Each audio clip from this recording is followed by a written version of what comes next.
the distinction between power and authority is thin, in the sense that authority subsumes power, but not all expressions of power take the property of an authority. In the notion of authority is implicit a certain readiness to accept authority on the part of those who are subjected to that authority. The readiness can come in a number of ways, and in fact we are now using the ready in a nuanced sense, in the sense that we put it in a within single inverted commas.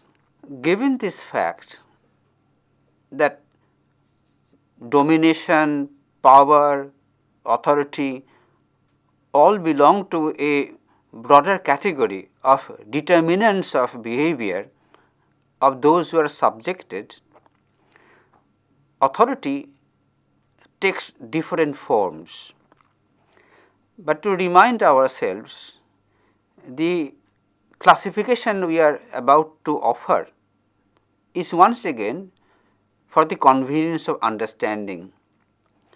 In real history, these forms collapse into each other, and the same political system can actually involve more than one form or transit from time to time depending on the contingency of political situation. I think the examples will clarify the proposition. As expected, coercive authority, that is the name of a form, coercive authority, is actually the most prominent kind of authority. So much so, one begins to believe that authority and coercion cannot be disengaged as notions. Falling back on our understanding of role of force or physical force, this particular kind of authority relies entirely on physical force. To whatever we have done by way of elaborating the institutions of power, physical power, we now like to add one more notion, which is the notion of surveillance. That is, those who monopolize control over power and authority, particularly authority, they, in order to direct their power and authority to their chosen subjects, must have a mechanism for continuous scrutiny of behavior on the part of the subjected people. These subjected people can be like the subjects in a feudal system without a right to react back, but they can also be citizens in liberal democratic state enjoying a series of rights. And because it is liberal democracy, the chances of disagreement, dissent, protest become normal.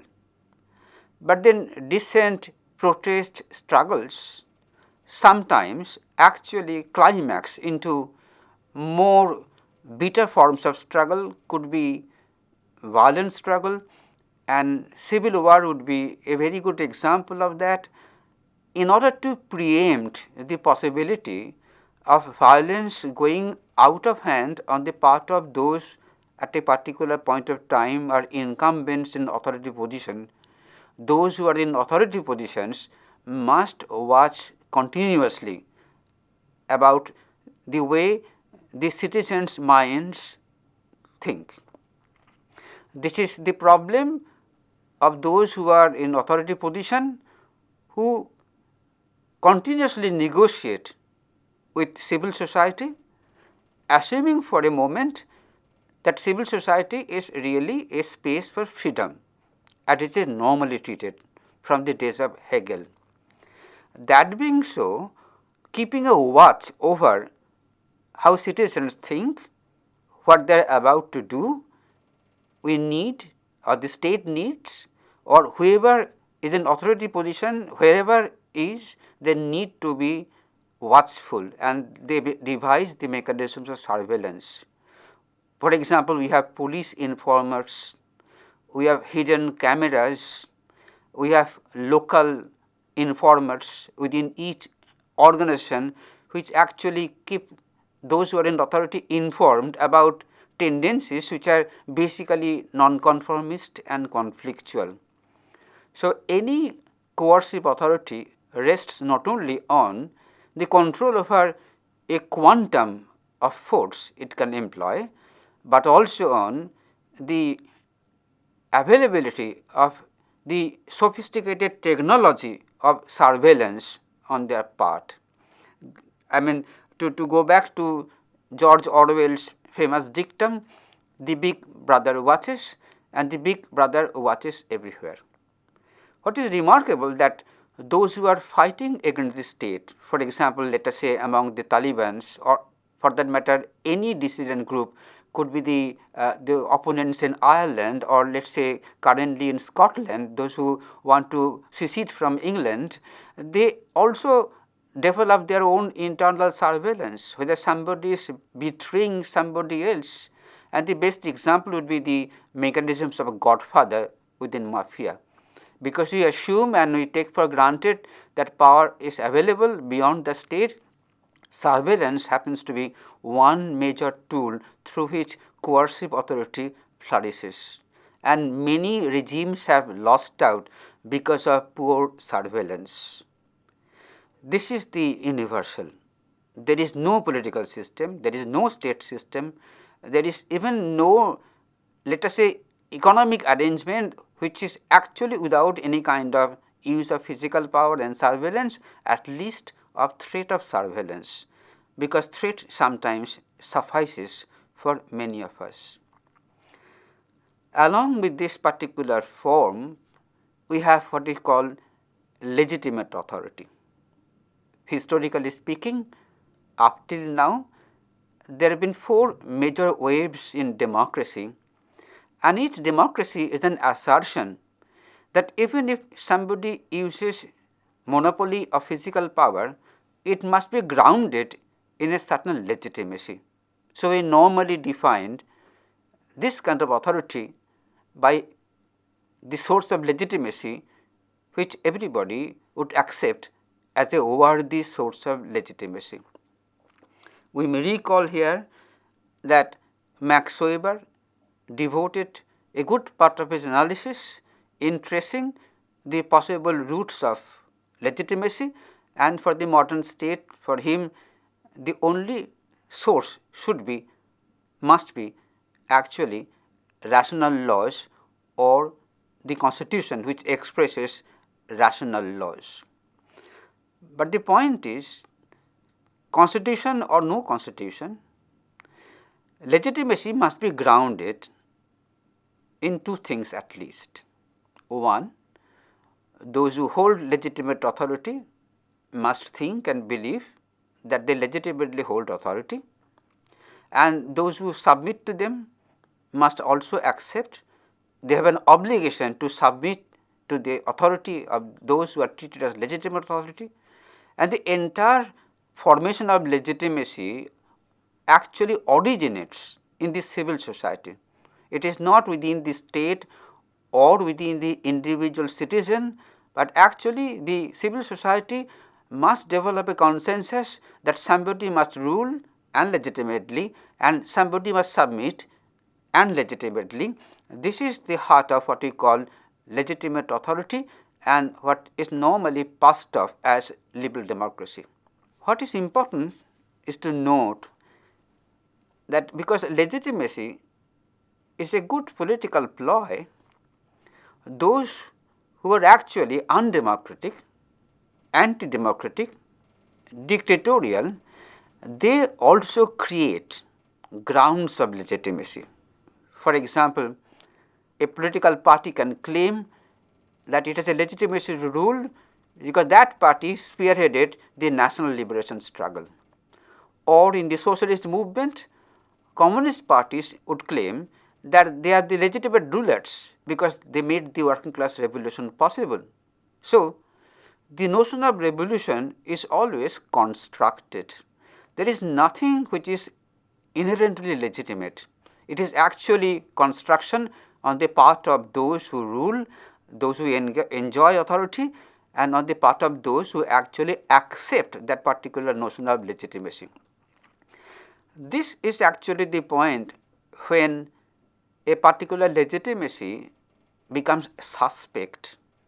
That is actually the moment when those who have been subjected, they take all political routes to pull down that apparently legitimate authority. In democracies, we have a mechanism called election. If it is not a democracy, then it has to be kind of a popular overthrow, which today we are witnessing here and there. If you look at the current spell of protests in throughout Western Europe, probably Europe is now poised to a particular point when election as a mechanism may not be sufficient, because they have tried out the liberal democratic institutions, and if that would not alter the neoliberal policy, it is not impossible they might take recourse to something else. So, always legitimacy is actually a contingent condition. Nobody can claim that somebody is permanently ruling and in a legitimate manner. These two are the two broad forms of authority, and legitimate authority does not do without with application of force, and coercive authority does not do away with the notions of legitimacy. That means that actually they cohabit the same space of the institution, and they choose a path depending on their own strategic choice. Beyond these two, there are two other minor kinds of authority, but to warn you once again that please do not think that any kind of authority is exclusively in a watertight situation, it does not spill over into another kind of authority. The third kind is called competent authority, which is based on somebody claiming, enjoying authority on the public acceptance that he has certain skills, and the best example is the bureaucracy. But then somebody who is an expert in, let us say, in producing indigenous bombs, they can also acquire a certain kind of competence and thereby enjoy a certain degree of authority. I mean, to go back to the muscle men or to go back to the mafia once again, there is also the competent murderers, there are also the competent negotiators. So, that way the idea of competence or the idea of skill is part of any governance. So, there are some people who enjoy authority on the strength of their competence. And the final form is the authority based on the appeal of a particular person, we normally call charismatic authority, and you all know charismatic authority is historically rare, and if there is a charismatic authority, to go back to Max Weber, it soon becomes routinized. So, these are the four forms of authority, and all forms of authority contain elements of power and domination. That way, the conceptual distance between power and authority is actually very small, feeble, and tenuous. The entire discussion so far has actually been made within the framework of what we normally call the modern nation state.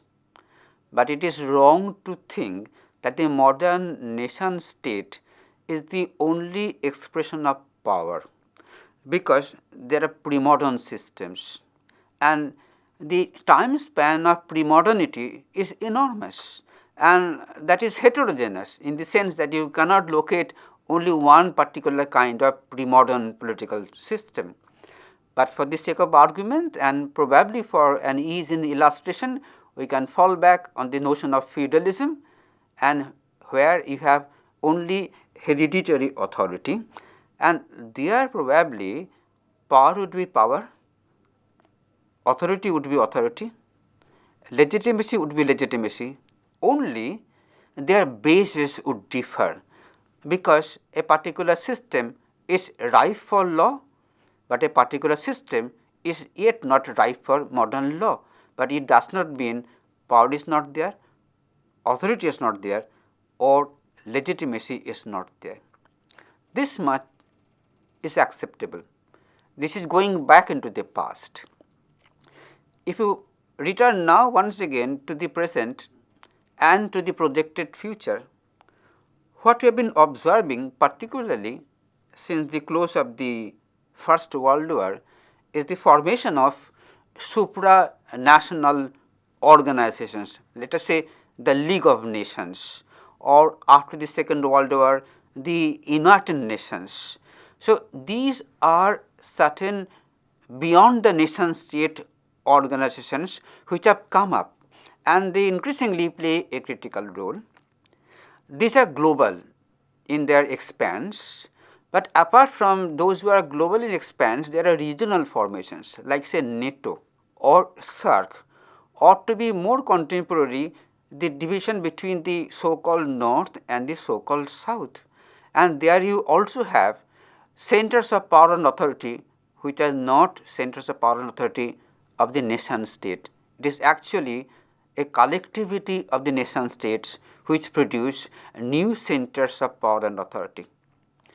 If you ponder for a moment, and given the suggestion I have already provided you with, power can be located within a family structure and power can be located in the global civil society. If you imagine this particular continuum, that is a remarkable continuum, family being almost dyadic or a very small group, and global civil society could be the largest conceivable human community so far. There is no particular form in between and these two where you do not discover role of power, role of domination and role of authority and the need for legitimacy. This has been the principal appeal of this lecture, that the understanding of power need not be state centric, but it began that way. We began our lecture that way also, following the natural order of the evolution of political science itself. So, that way we stuck to the requirements of the discipline, but at the same time we considered that the discipline now acknowledges that power is not confined to the modern nation state only, that power can be found in almost all collective existence. That would prove one point, and this must be understood, that there cannot be any powerless society. And if one examines the fate of anarchism, then one realizes why anarchism never succeeded, because anarchism prematurely wants to do away with power. But the point is that if you need power, then we can reform power. We cannot dismiss power altogether. This has been the universal human experience. Counter to the anarchist position, the Marxists came up with another historical possibility, that power would wither away, state would wither away, the community would flourish, everybody would be equal to everybody. But we all know so far it remains only as an utopia and nothing else. If that is true, then we recognize the indispensability of power in all possible forms of collective existence, from what is called the acivilized society, a society without a clearly marked political leader, let us say, to a global community with its own leader. So, we do not lead a life which is without any kind of power. That being so, I move over to the second point today. Then from where power derives?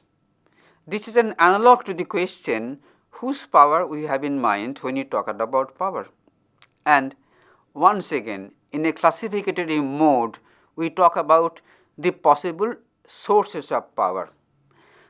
Let me point out this particular specification stands on actually an examination of the history of power, and this is the conclusion or the consensus social scientists have reached regarding what we call the basis of power. To begin, and that is the Hobbesian note. The Hobbesian note is after Thomas Hobbes, a famous English political philosopher. He would say that man's experience of power begins with experience of power which is locked in his own body. I have referred to that.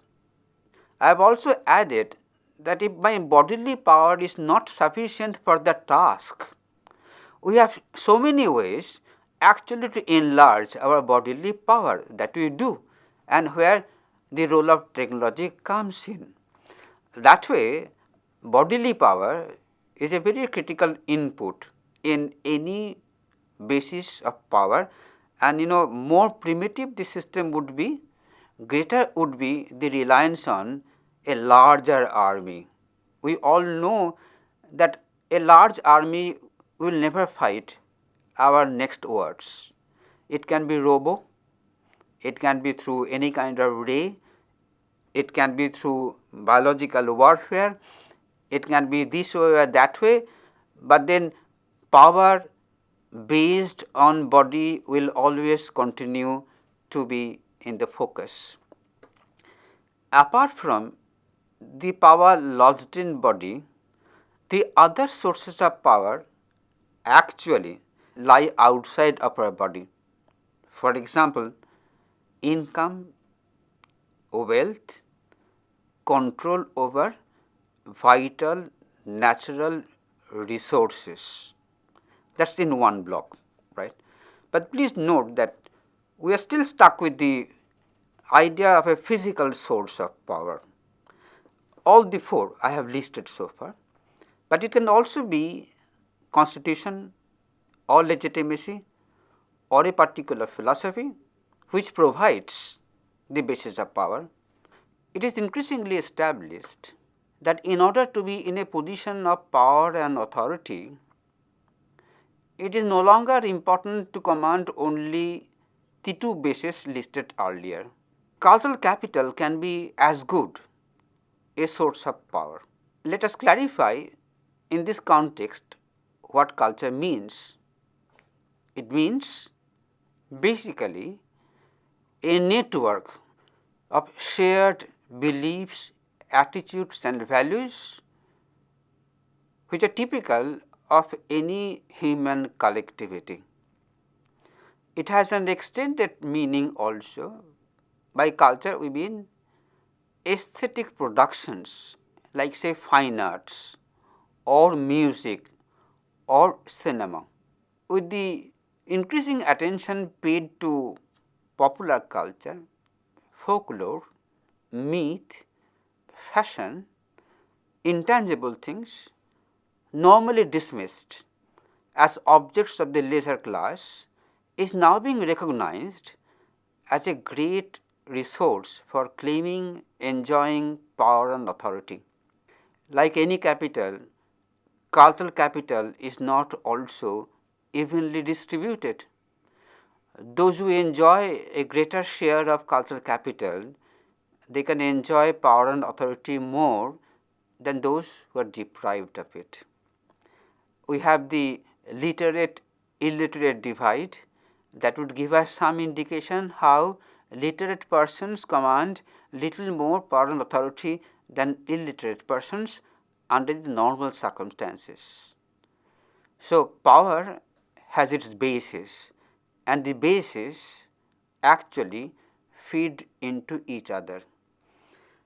Any power or authority, as it becomes subtle or as it must become subtle because of a strategic choice, increasingly employs more of cultural capital than, say, of brute force, because brute force provokes resistance much more quickly than, let us say, quote unquote, slow poisoning through culture.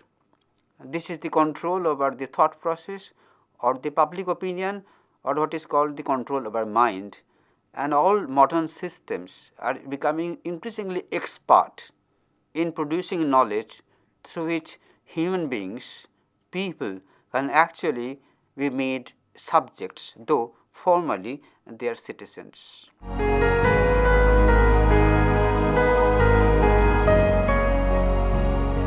Listening, as you all have been, you must have noticed that I explained the cognate notion of authority. I talked about forms of authority, because forms of authority help us distinguish between forms of power. I talked about also how there is no collective living hitherto possible which actually dispenses with power in any form. And finally, I talked about power and authority deriving from an intellect nature of four particular bases of power which differ among them in terms of attributes and properties.